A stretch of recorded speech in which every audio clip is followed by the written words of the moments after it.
Army का साथ मिल रहा है। बांग्लादेश में हजारी लेन के काली मंदिर में अब तोड़फोड़ की गई है। हजारी लेन के शिव मंदिर को भी तोड़ा गया है। चटगांव में मनसा माता मंदिर को भी जलाया गया है। तो देखिए, अब हालात बद से बदतर होते जा रहे हैं। बांग्लादेश में लगातार हिंदुओं को टारगेट किया जा रहा है, अटैक किया जा रहा है।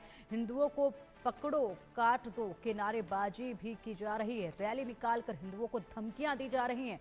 तकरीरों से हिंदुओं के खिलाफ लगातार मौलाना भड़का रहे हैं और जिस तरीके से यहाँ पर ये भड़काऊ बयान सामने आ रहे हैं, ऐसे में साफ तौर पर यह देखा जा सकता है कि किस कदर यहाँ पर हिंदुओं के लिए अब बांग्लादेश पूरी तरह से खतरा बनता जा रहा है। मंदिरों पर अटैक लगातार किए जा रहे हैं। नारेबाजी भी अब शुरू हो चुकी है। नारेबाजी जिस तरीके से देखी जा रही है वो चिंताजनक है। बांग्लादेश में लगातार हिंदुओं पर अटैक किए जा रहे हैं। हिंदुओं को पकड़ो काट दो कि नारेबाजी भी अब करने लगे हैं वहां पर, और लगातार पहले से ही ये सिलसिला जो जारी था। ये तस्वीरें देखिए आप, ये मन को विचलित करने वाली तस्वीरें, जिन्हें देखकर कोई भी आक्रोशित हो उठे। ऐसी तस्वीरें ये बांग्लादेश की, जहां पर लगातार हिंदुओं को टारगेट किया जा रहा है, उन्हें मारा जा रहा है, धमकाया जा रहा है और इसी के साथ हिंदू मंदिरों पर भी लगातार अटैक जारी है। हिंदू मंदिरों में आगजनी करी जा रही है, तोड़ा जा रहा है, नुकसान पहुंचाया जा रहा है। मंदिर के अंदर प्रवेश करके वहां पर रखी भगवान की मूर्तियों को भी अपवित्र किया जा रहा है।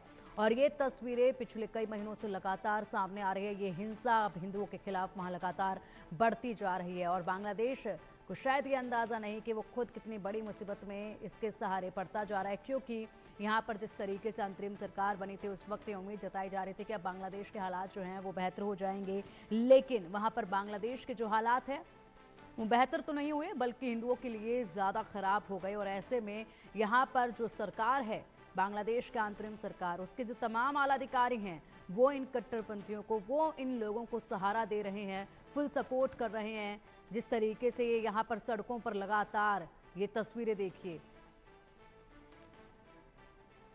सुकांत मजूमदार हमारे साथ में। सुकांत दा, जिस तरह से बांग्लादेश में लगातार हिंदुओं पर हमला जारी है, चिन्मय प्रभु को भी अभी तक गिरफ्तार किया हुआ है, छोड़ा नहीं जा रहा, क्या कहेंगे सर? देखिए, चिन्मय प्रभु को जिस तरीके से गिरफ्तार कर लिया गया, ये बहुत ही चिंता की विषय है।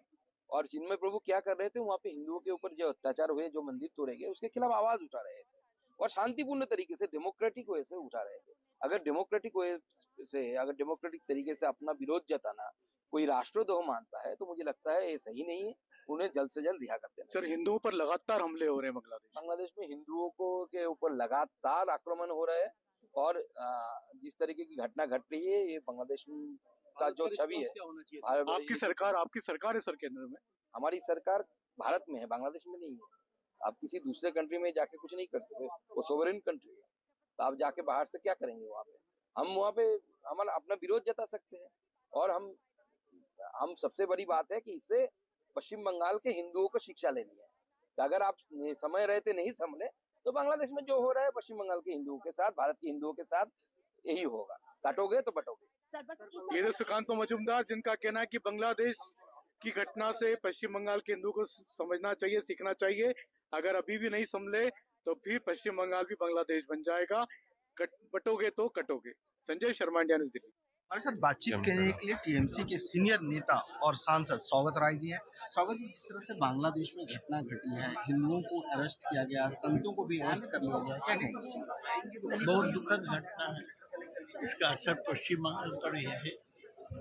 लोग चिंतित है कि क्या हो रहा है बांग्लादेश में, क्योंकि बांग्लादेश में जो हिंदू है उसको बहुत रिश्तेदार पश्चिम बंगाल में भी रहते हैं, तो वहाँ कुछ होता है तो हमारा चिंता होता है।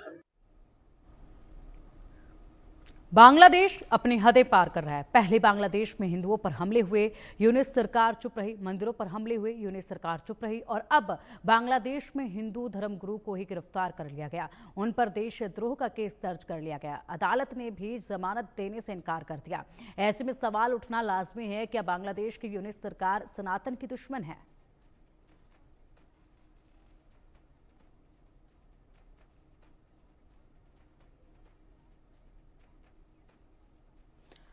तो बांग्लादेश में हिंदू समुदायों पर हो रहे अत्याचारों के विरोध में हिंदू संगठनों ने कड़ी प्रतिक्रिया दर्ज कराई है और अब सामूहिक विरोध प्रदर्शन की भी तैयारी है। बांग्लादेश में अल्पसंख्यक समुदाय के अधिकारों को लेकर तनाव लगातार बढ़ रहा है और इसी बीच हिंदू समुदाय के एक प्रमुख और धार्मिक अल्पसंख्यक नेता चिन्मय कृष्ण दास को गिरफ्तार कर लिया गया। इस्कॉन मंदिर की तरफ से बताया गया कि चिन्मय प्रभु को ढाका खुफिया पुलिस के अधिकारियों ने हवाई अड्डे से गिरफ्तार किया था और उसके बाद से लगातार मंदिरों में भी तोड़फोड़ वहां पर जारी है। हिंदुओं को लेकर लगातार नारेबाजी वहां देखी जा रही है, हिंदुओं के खिलाफ नारेबाजी वहां पर लगातार देखी जा रही है, जिसके बाद हालात जो है वो लगातार तनावपूर्ण बनते जा रहे हैं। ऐसे में बांग्लादेश में सनातन धर्म इस वक्त संकट में नजर आ रहा है, क्योंकि जिस तरीके के हालात वहां पर उत्पन्न हो रहे हैं, यूनिट सरकार कोई कदम इस पर उठा नहीं रही है। हालांकि जब बधाई उन्हें सरकार में आने की दी गई थी तो उस वक्त जरूर उन्होंने कहा था कि हिंदुओं का यहाँ पर खासा ख्याल रखा जाएगा और इस तरीके से ख्याल रखा जा रहा है। चलिए अधिक अपडेट के लिए हमारी सहयोगी मेहंदी गर्ग हमारे साथ जुड़ गई हैं। मेहंदी, देखिए बांग्लादेश में इस वक्त हिंदुओं को लेकर जिस तरीके से हालात उत्पन्न हो चुके हैं वाकई में चिंताजनक है। पहले वहां पर जिस तरीके से गिरफ्तारियों का सिलसिला देखा गया, उसके बाद फिर यहाँ अब मंदिरों को निशाना बनाया जा रहा है, मंदिरों को तोड़ा जा रहा है, लोगों को धमकाया जा रहा है, साथ ही साथ अब नारे भी लगाने शुरू कर दिए गए हैं। जिस तरह के हिंदुओं को लेकर नारे लगाए जा रहे हैं वो चिंताजनक है। सियासी पासा पलटा है, तब से हिंदुओं पर अत्याचार लगातार जो है वो बढ़ते जा रहे हैं। ऐसे में अगर कट्टरपंथी की वहां पर बात की जाए तो वो लगातार बढ़ती जा रही है और ऐसे में इसे कहा जा सकता है कि लोकतंत्र की जो बैसाखियां है वो वहां पर कहीं ना कहीं चरमराती हुई दिखाई दे रही है। और हिंदू धर्मगुरु जो है और इस्कॉन मंदिर के महंत चिन्मय कृष्ण दास को जब ढाका से गिरफ्तार कर लिया गया, उसके बाद से लगातार ये मुद्दा जो है और ज्यादा गर्माता जा रहा है और बांग्लादेश में रहने वाले जो हिंदू हैं कहीं ना कहीं कहा जा सकता है कि वो फिलहाल वहां पर सेफ नहीं है और लगातार बांग्लादेश में जो हालात है वो बिगड़ते जा रहे हैं। और साथ ही साथ अगर हिंदुओं की और बाकी धर्म स्थलों की बात की जाए तो चुन चुनकर कहीं ना कहीं देखा जा सकता है कि उन्हें निशाना बनाया जा रहा है और पिछले कुछ महीनों से बांग्लादेश में हिंदू विरोधी जो अभियान ठीक है मेहंदी, आएंगे आपके पास। फिलहाल एक बार विस्तार से हमारे दर्शकों को बता देते हैं कि बांग्लादेश में आखिर हो क्या रहा है।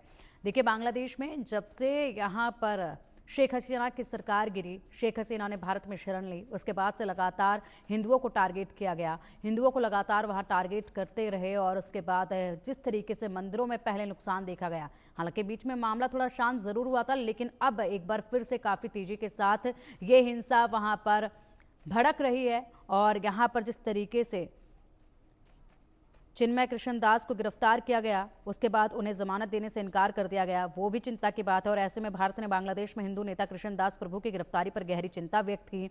वह अंतर्राष्ट्रीय कृष्ण भावना मृत संघ से जुड़े हुए हैं, यानी कि इस्कॉन से जुड़े हुए हैं और भारत के विदेश मंत्रालय ने मंगलवार को एक बयान जारी किया था जिसमें उन्होंने इस गिरफ्तारी और जमानत ना दिए जाने को लेकर गहरी चिंता व्यक्त की थी।